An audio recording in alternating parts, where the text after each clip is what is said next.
Hello and welcome to the John Birch Society's podcast.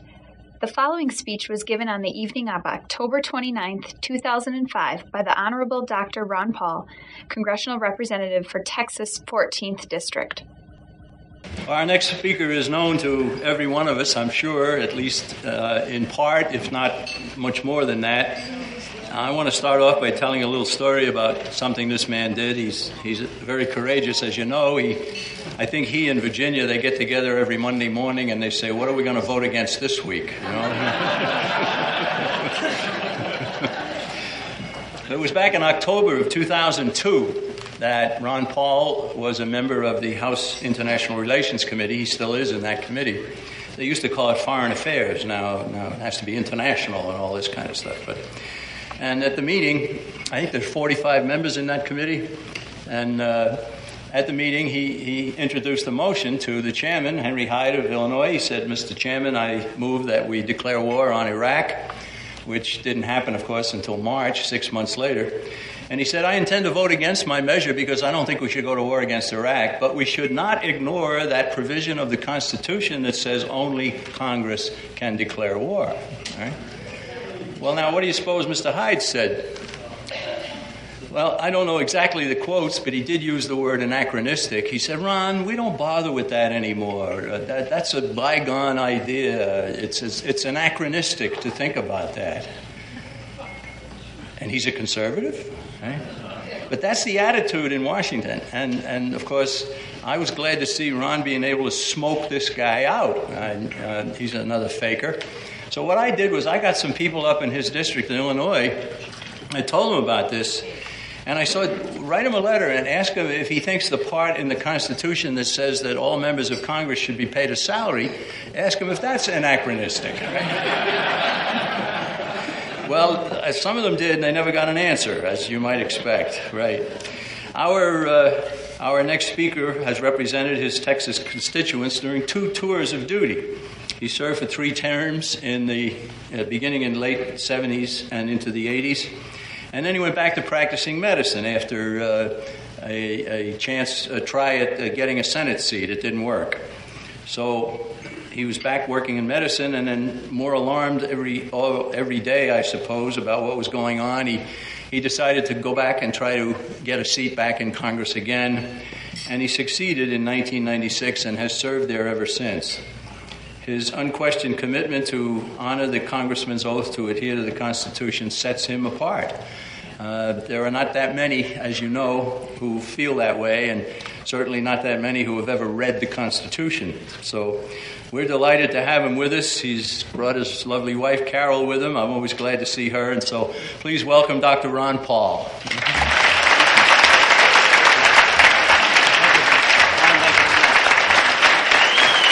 Thank you.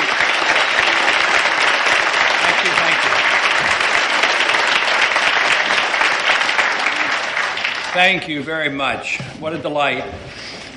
In Washington, I give occasional speeches, and very few listen, and I never get any applause, so that's why I come here to hear you. Thank you. It's nice to leave Washington, and it's nice to go to Texas, and it's nice to visit groups like this. So, and I'm very serious about that. You know, if you thought only about Washington, it could get depressing, you know, up there.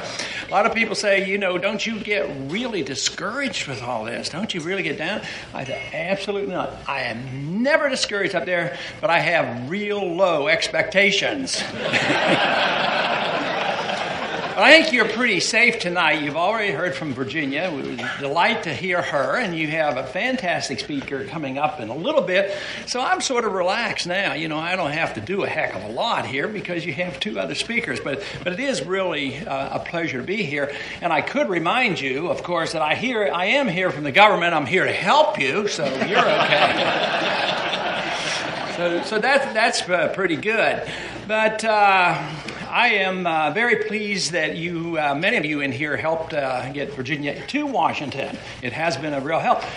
It didn't take her too long. She got on 1146. She's a co-sponsor for 1146.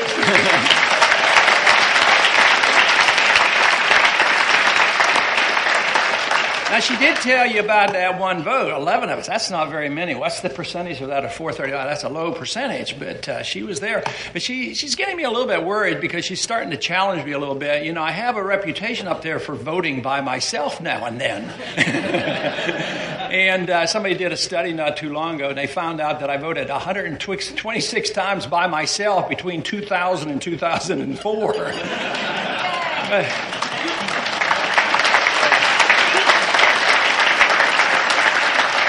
But at the rate we're going, she's liable to join me, and I won't have that reputation anymore.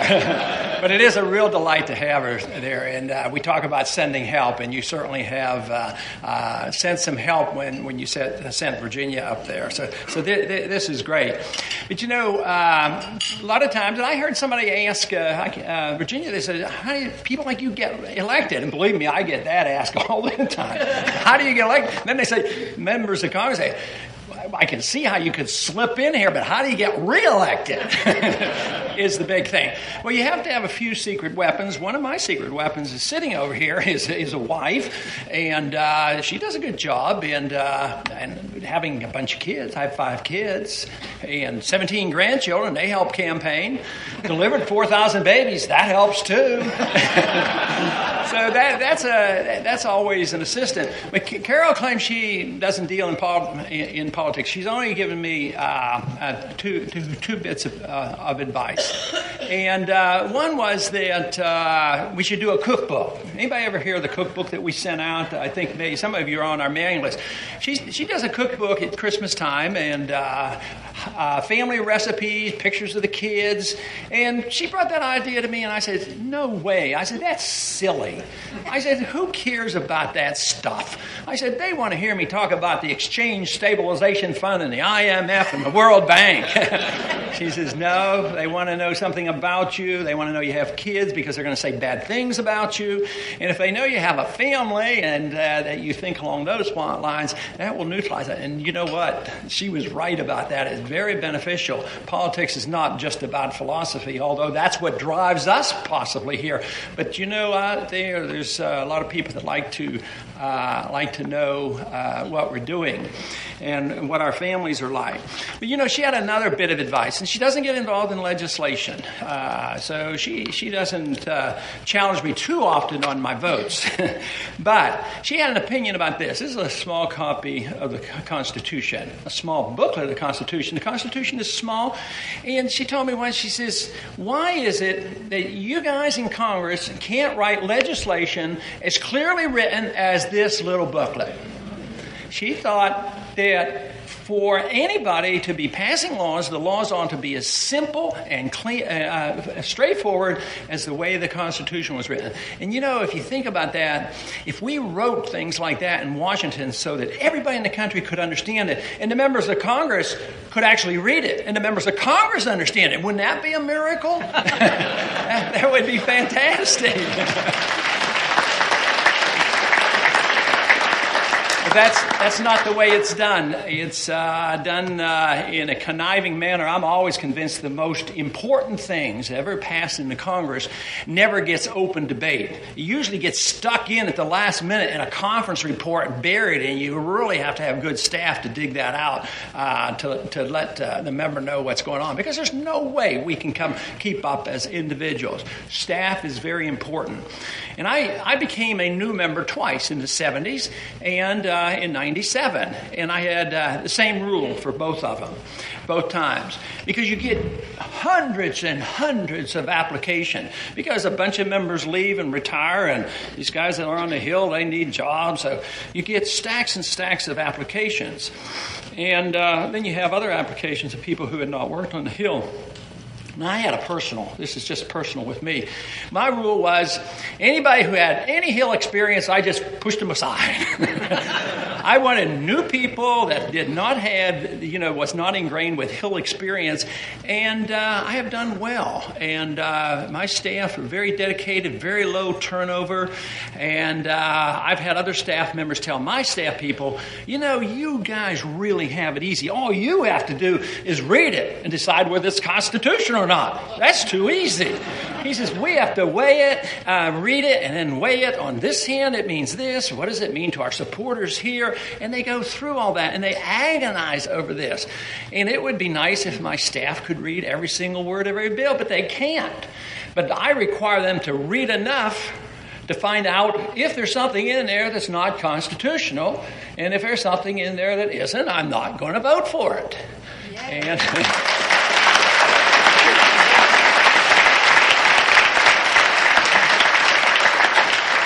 it actually sounds like a tough job to keep the staff going and reading such detail, but you know what? They don't have to read very far. They get down one page or so, and they find out, oh, there it is. So, the Patriot Act was one of the worst pieces of legislation, the way that was passed. The Patriot Act, came up in the immediate aftermath of 9/11, just within days, and I had told my staff that keep an eye on it. We need to get hold of this. The bill's coming up. I want to know when it becomes available.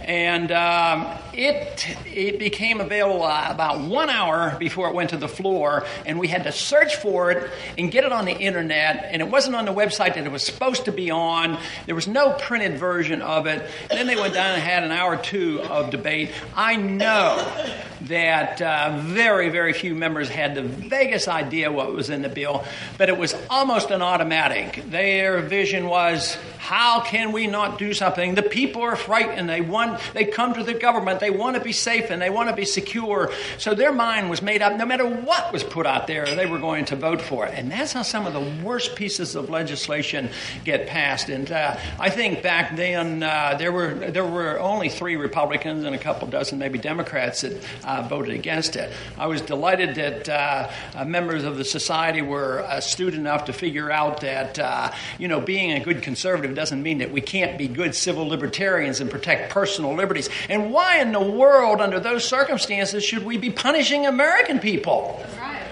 And that's what that bill's all about.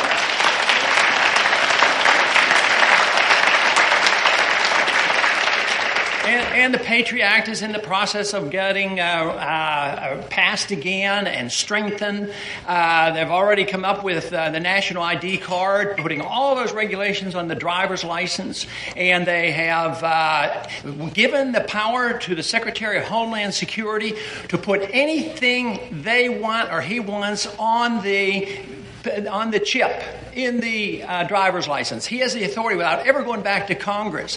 So they can put radio frequency identification on every driver license in this country connected with your driver's license and your Social Security number. And just this month, they're starting radio frequency identification on all passports, which means that when you have this, that you don't even need to take your passport or your driver's license out of your wallet. They can read what is on that where you are. And, when they think about this idea that you can know where your automobile is just about any time with all the satellite transmissions and all, I mean, we really have a job to be alert to taking technology that is very beneficial and helpful to us and allowing it to get into the hands of government. And that's going to take a tremendous amount of work and effort. But, being in Congress does have to be a little lighthearted at time, or it will get you down. But, I found a light moment not too many weeks ago that we had a piece of legislation. And do you know that every once in a while they do things in Washington by partisanship, and it's political? Have you ever noticed that? Well, the Democrats have been annoyed with the Republicans. Not on philosophical reasons. I don't know why they should complain. Republicans are doing everything the Democrats want anyway. But it's a matter of wanting to have power.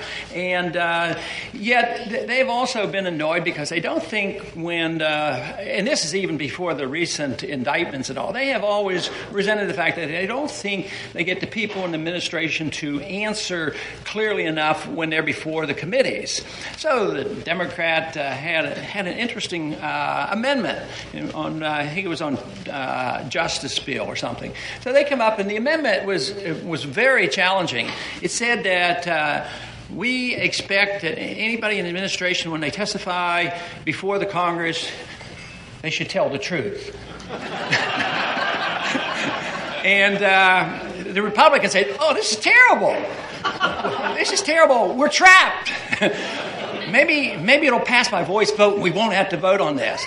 So the Republicans said, okay, we'll let it go. So it passed on voice vote. And the Democrats, no way. We're going to get a recorded vote on this. We're going to make them admit this, So the voice vote came up, but the Republicans were trapped because if they voted to do this, this meant that the administration had been telling lies all along.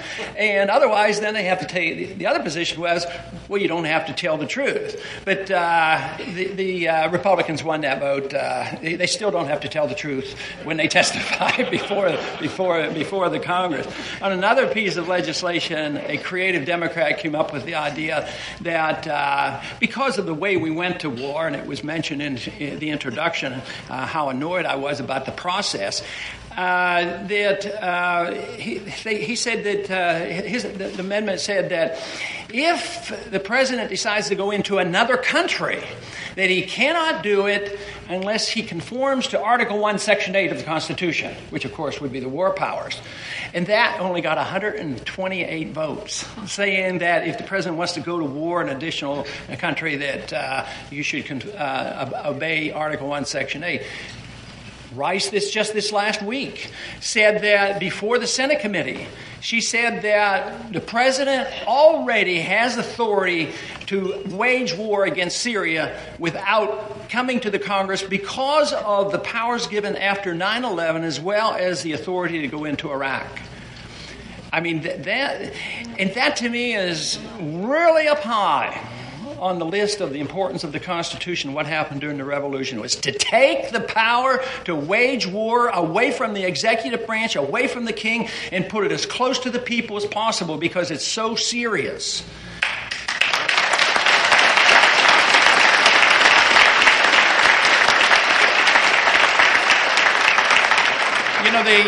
The resolution that was finally passed that did not declare war, it transferred the power.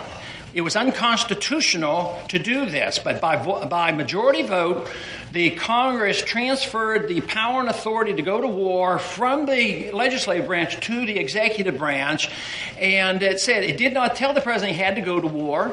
It didn't tell the president he couldn't go to war. It didn't tell him the circumstances. It just said, if you think it's important, go to war if you have to. And, of course, 6 months later, he did. But they gave two specific points on why we should give him this authority. The first one was because our national security was being threatened by Saddam Hussein. Now, just think about that. Yeah, he was really threatening us. What was he going to do, invade us with tanks or send a missile?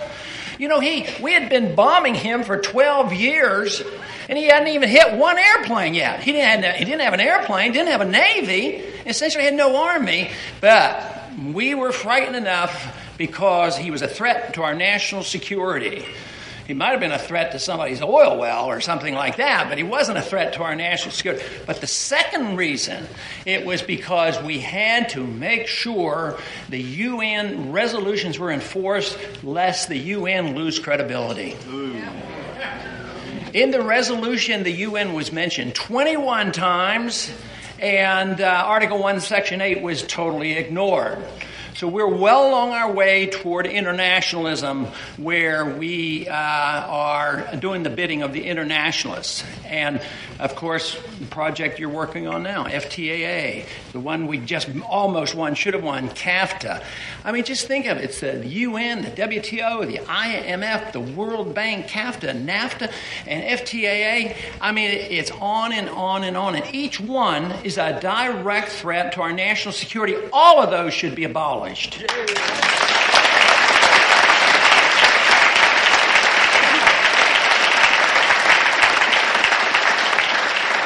I am I'm confident that even within this room, we might have some disagreements on trade policy. What the tariff should be on which countries and whatnot. But the Constitution is very clear. The administration does not have the authority to design trade policy. It's a congressional function.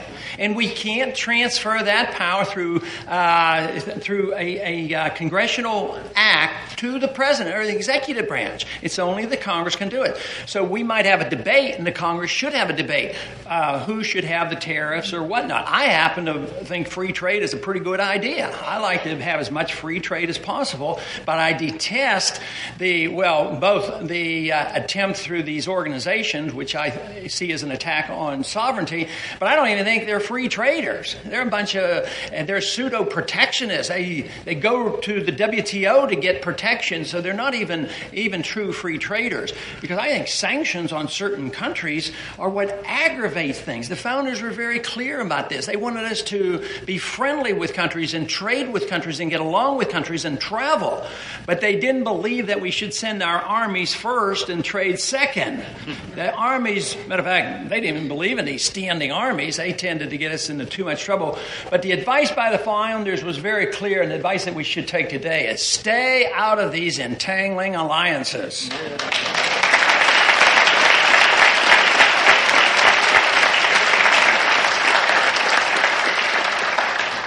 And in the meantime, if we did that, I bet we could save a couple bucks. We could save a lot of money. So a lot of people ask me, just a matter of fact, I was asked yesterday, and I keep wondering, where are they? What wavelength? And they came over and they said, do you want to go on a junket? And I said, no, I don't want to go on a junket. I said, I don't need to go overseas to find out that I don't want to spend any money overseas. They're going over to check and see how it's being spent, as if they're really going to find out. But we don't need to be spending that money. I think all this money that we spend in the military-industrial complex detracts from national defense. And the best example of this is what we've just got done doing, and that is we finally put the nail in the coffin about closing bases down in the United States. You think, well, you're a fiscal conservative. Why aren't you willing to close down all those bases in the United States and save some money? And it's true, there's some, but they need to be closed down. But my opinion is I'm not going to close down a single base in this country until we quit building them overseas. Yeah.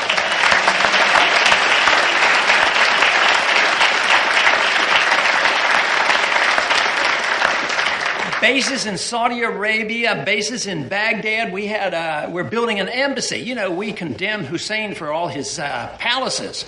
We're building the biggest palace in the history of foreign service. We're building an embassy. It's going to cost you and us all $1 billion. 4 huge air bases, military bases in Iraq. And then they wonder why they get annoyed at us.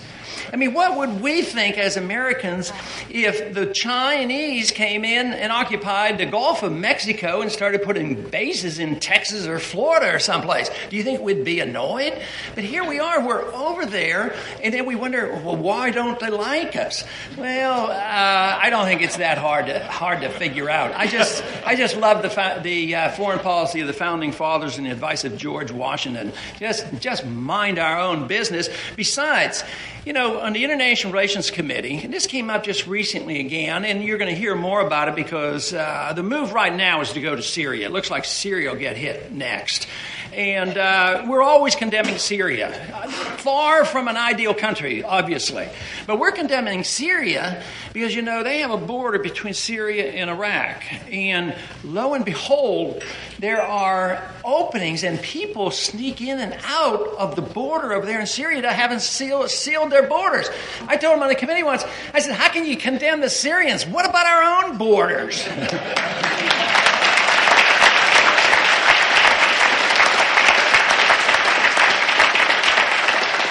That's why we need to come home, at least bring the military home and start thinking about doing something with our borders. And that is a big issue. And I don't think for a minute we have to be anti-immigrant. I bet you a lot of people in this room have had ancestors that were immigrants at one time. So we can't be anti-immigrant. But boy, we can start talking about something wrong. I had a bill, it was passed, I think I even got it passed on the House floor.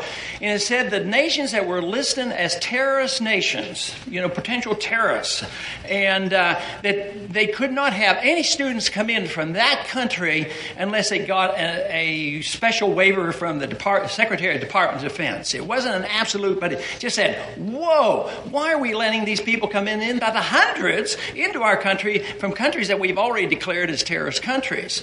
And it passed in the House, and this is what happened in the conference. It was wiped out. It was taken out, and they said, well, we don't want to offend people, and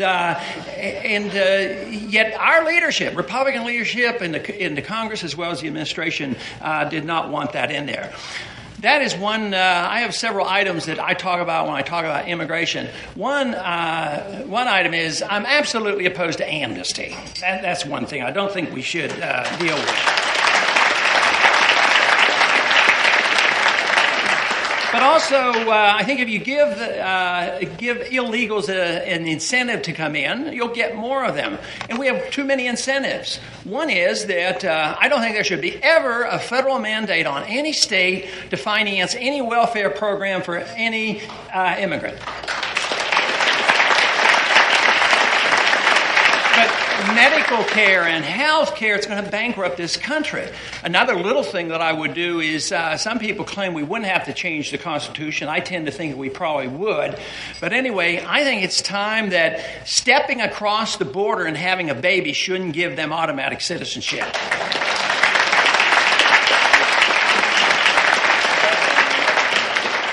And also, I don't think I have a bill in that will not give Social Security benefits to illegal aliens. And right now, if they can come over and work as little as 18 months, go back and finish up working in Mexico, and they get retired, we give them our Social Security benefits. They're talking about opening up a Social Security office in Mexico City. I mean, that's how insane it is. But it's all because we don't want to offend, and all because of this movement toward internationalism, of having one world government and blending and getting rid of the boundaries. So this is one thing that Bush suffers the most from in the Republican base on immigration, but I haven't heard him budging much on that. And yet the sentiment of the American people are pretty tired of this. But, the way the system works up there, they have to do a little bit of talking and convincing people of what's going on. But there was a quote by the president that sort of tells you a little bit about how the system works and what he might be really thinking in his mind. And I think it's a classic quote. He says, and this is the president, he says, see, in my line of work, you have to keep repeating things over and over and over again for the truth to sink in, to kind of catapult the propaganda.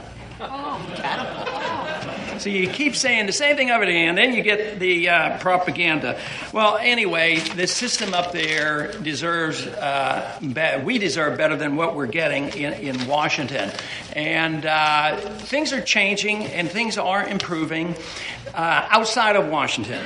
But the debt is out of control. The spending is out of control. The Republicans have not done one single thing to cut back. And right now, even the talk of cutting, the big debate is whether they're going to cut 30 in order to pay for Katrina. And they've been asked for $250 billion. They're talking about, well, we have to find some cuts. And they're talking about cutting $35 to $50 billion over 10 years. And they're arguing about whether it's going to be 35 or 50. It is so far removed from reality. The national debt is going up $600 billion a year. We borrow $600 billion a year from foreigners, in particular right now, Japan and China. We lose our industrial base. It's all going overseas. And then we print money, and the foolish people of the world still take our money as if it were gold. And we get to send that money over there, and then they loan it back to us. That system cannot last. It's going to come to an end. I've been very interested, as most of you know, in monetary policy. I've been on the banking committee the whole time I've been in Washington. I'd like to get people talking about the money issue, because the money issue is so crucial, and it's going to become one of the major issues of our time. And this is the reason why, if we look back at the Constitution and look back at what we have been told to do, it's not too hard to figure out what we should do. It says gold and silver should be legal tender, and we should not have a Federal Reserve System.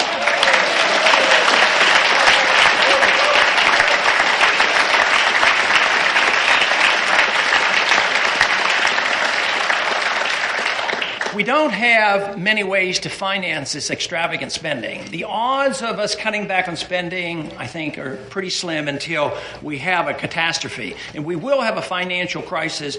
Bernanke is not going to save the inflation that Greenspan has orchestrated and all the bubbles that he has created and held things together. Bernanke has made the statement that he loves printing press money. He says it's a fantastic investment. He says you can print unlimited amounts of money and you can generate good inflation. If you have to, you can drop the money out of helicopters. So that is how far he is removed from the idea of sound money. The reason sound money is so important, and it was to the founders, the founders had gone through the example, the runaway inflation of the continental dollar. It went to zero value. And the sound money is a restraint on big government. It means if you don't like runaway welfare spending and if you don't like runaway international warfare spending, you have to have a gold standard because governments have to tax for what they spend, and there is no way the economy could survive or the politicians could survive if they raised taxes by $600 billion for this year's expenditures. It's not going to happen. Matter of fact, the market doesn't even tolerate the borrowing. We tax so much and then we quit. We borrow so much and then we quit because otherwise the interest rates are going to go up. So the Fed is there, the magical Fed. So we spend the money and then the Fed prints the money and the politicians get credit. Yes, they complain a little back home, and they say, oh, there's a lot of pork barreling going back home. But believe me, they're intimidated in Washington to believe that if they don't vote for those boondoggles, they're not going to get reelected. And the convenient method of doing this is just printing the money. And this is why we have it. And this is why in 1913 it was introduced, and finally it was totally destroyed by 1971, and we've been on a paper money standard since. We have now lost 96% of the value of the dollar from the time the Federal Reserve was introduced. And it's going to continue to go down, and the end stages of a paper currency is unpredictable, and sometimes it's rampant. When the dollar goes down rapidly, that means prices go up rapidly and interest rates go up. And I think we're probably in the early stages of that. This should not be frightening to us because we know it's coming and we should be prepared for it, and it should be an opportunity for us to know what we ought to do. And then we ought to be talking about freedom and liberty and the Constitution and the work that the Birch Society has been involved in so long, because our time is coming for our views to be acceptable and have an influence on this country.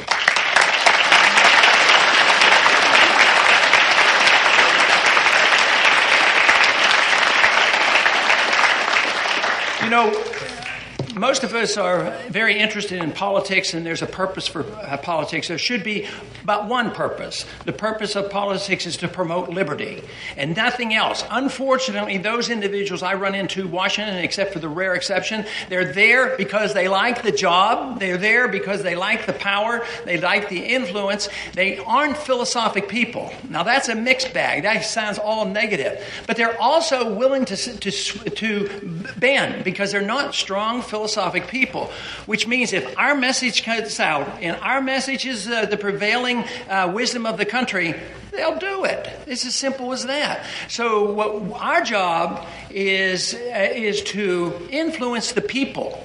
And that is not an unbearable task. This is why the Birch Society has been so important over the years.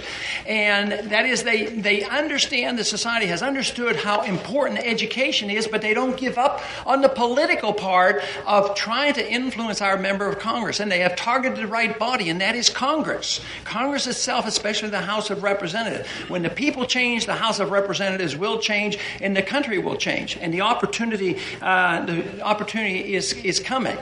Our problem in this country is that we have accepted the notion that government assumed the responsibility that individuals should have. Liberals have assumed the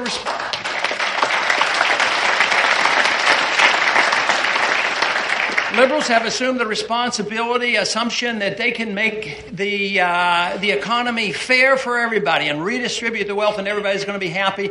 And I give most of them the benefit of the doubt that they're well motivated, but they don't understand a thing about the principles of liberty, and they don't understand anything about economics or human nature. But they would like to use force of government to redistribute wealth, and it doesn't work because it drives down production. But too many conservatives are going to be interested in teaching people what what they should do and how they should take care of their bodies and what should they eat and drink and smoke. And that's a personal thing. We have a drug war going on. It's been going on for 30 years. It has been a total failure. We spend $69 billion a year designing a program of prohibition that we should have learned didn't work in the 1920s. We need to get rid of that war, too. But when we allow a government to assume these responsibilities in economic or personal liberties or internationally, what happens is that we pretend they know what is virtuous and what should be our striving for excellence. Virtue and excellence is the goal of being a free people. That can only come from individuals. It can't come from government. Anytime a government tries to do this economically or in a personal sense of trying to make us better people or a better economy, they can only do it with an attack on personal liberty. And that's why it always fails. This is why it is so important to know what we're striving for. And that is individual liberty. We are important as individuals for a very valuable reason. And that is our life and our liberties come from our Creator and not from our government.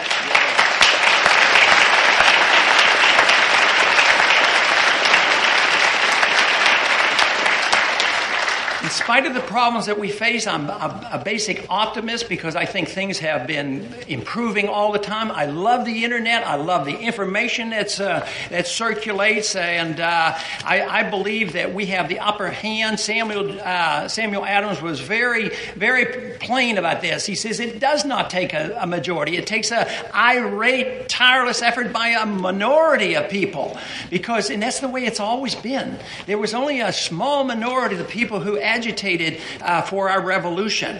So it is the people who think and have beliefs and convictions, and that is why this organization is so good. You have belief and convictions, and you're willing to work and help to get this information out and help people to get to Congress. This is the reason I come and so often join in encouraging the John Birch Society to continue this effort, because it is this type of effort that will make it or break it, and I believe America is worth this fight, and I believe we will have victory in the end. Thank you.